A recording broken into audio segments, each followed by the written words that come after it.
So The Real Housewives of New York was never meant to be a Housewives franchise. It was originally a show called Manhattan Moms, and then it ended up getting repackaged as Housewives after they filmed everything. And I think a lot of people already know that, but I was just rewatching season one, and I was shocked at how many vestiges there are of like what the show was originally meant to be. And there are two scenes in particular where you can really see this happening, but it's apparent throughout the entire show. Avery Singer has her own confessionals. Victoria de Lesseps has her own confessionals. In one of the first scenes of the show, Ramona talks about how she loves being a sexy mom. So this is one of my favorite scenes ever. It's when Bethany shows up to the farmer's market to meet Alex McCord, and she goes, "I'm kind of in the middle of a breakdown, but what's going on? Your kids don't eat meat?"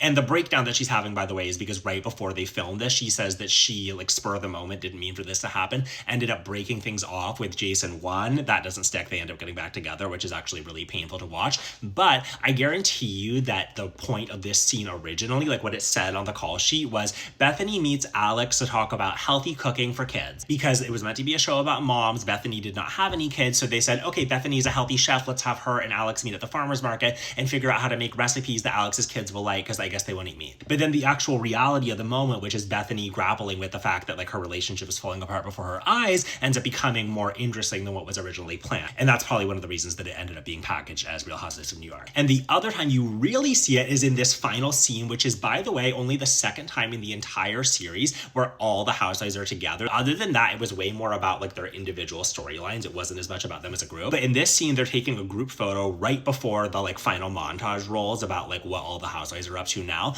And Jill says, "We are the most fabulous Manhattan moms, right, girls?" And I'm kind of shocked that this made the cut because it was clearly meant to be like a final wrap-up moment for the end of Manhattan Moms. And then once it ends up not being that, it just feels kind of like random and forced. And if stuff like this is interesting to you, I talk all about this kind of stuff on my podcast, The Reality Show. Last week's episode was about The Real Housewives of New York season 1.